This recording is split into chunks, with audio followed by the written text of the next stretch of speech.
So this is the SM910U, that's the Galaxy Note 4. This is the Hong Kong version, international, with the 64-bit Samsung, what they call a 7 octa-core. I'm going to switch it on to give you guys a brief look at the advanced features of the Note 4, which have taken a few days to figure out. So pressing the power button and going through the boot sequence.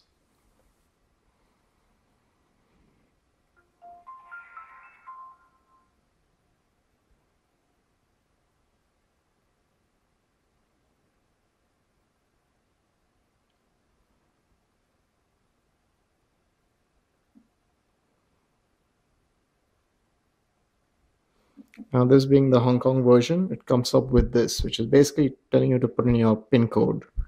So now I put in my PIN code because my device is fully encrypted. So here you go.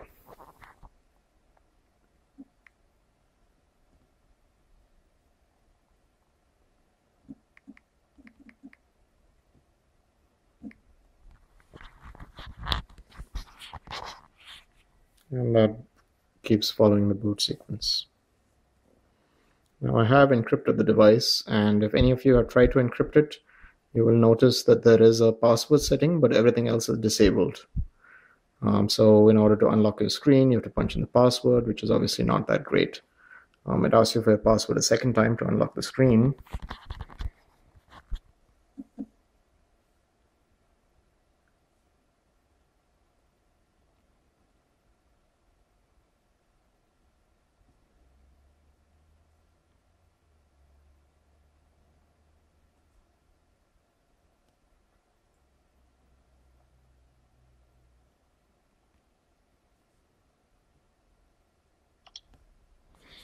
And that unlocks the Note 4.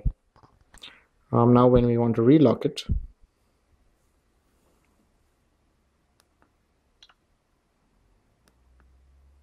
I press it again. It again asks for my backup password. Now I don't want to use my backup password.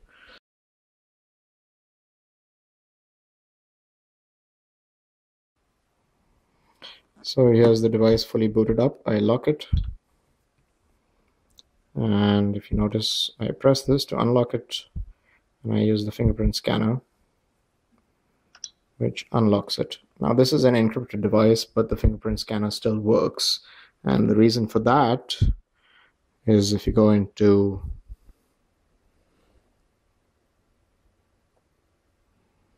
settings, lock screen,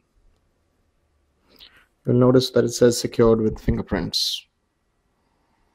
And that is because I go into it and I've set a fingerprint reader. So this is after the second time it's booted up. Otherwise, it'll force you to use a password every time. Another thing you notice is that I have a separate icon, which is developer options. If I click on this, it'll show developer options. And that is accessed from about device. And then I just click on this build number a few times, and it says developer mode has already been turned on. So that shows you how to turn it on. If your device has not got it turned on, just press it a few times. More tips.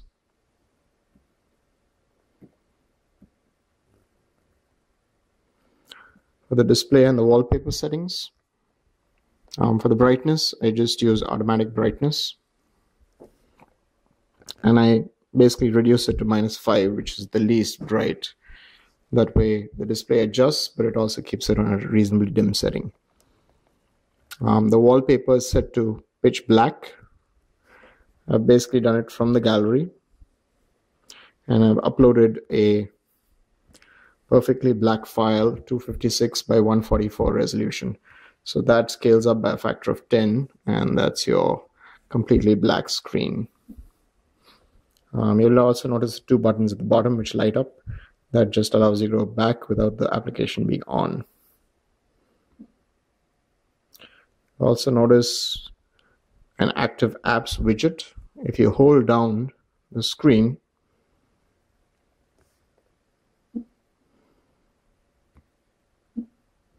Basically, this allows you to customize the screen options. So I hold it down, and this shows the active applications which are running. And in order to exit, I just hit the back key. So that's customizing it.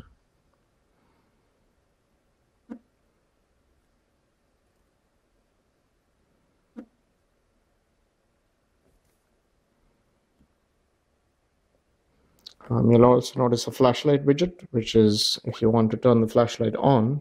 Oops. Let me exit out of this. That turns the flashlight on, which is your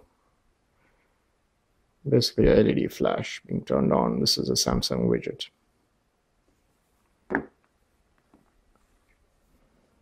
Other things to note in your app settings, I have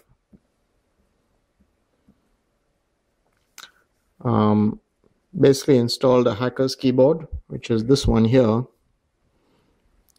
which basically gives you instructions on how to install it. It's pretty easy to install. Basically click these two buttons one after the other and set it as your default keyboard, and that will give you a full 104 key keyboard in every single screen.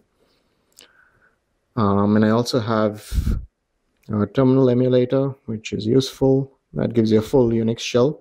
You notice that's the full keyboard. So I've got 104 key keyboard with all the functions, including Control C, etc., etc. So I can go and type, for example, ls and press enter, and that gives me a list of files. I can do df, which gives me a directory listing. Drive listing with all the spaces of the drives. How many free, how many not. I can scroll back and forth, and that shows how free the drives are, and also the different drives that I have mounted, since this is basically a Unix machine. And obviously I can change directories, and it's got tab completion like bash usually does, which is, I type st tab, and that expands it to storage. So that's tab completion, and obviously I can exit out just by typing exit, and I press enter. That exits it. So that's a brief look at some of the features in the Galaxy Note 4. Thanks.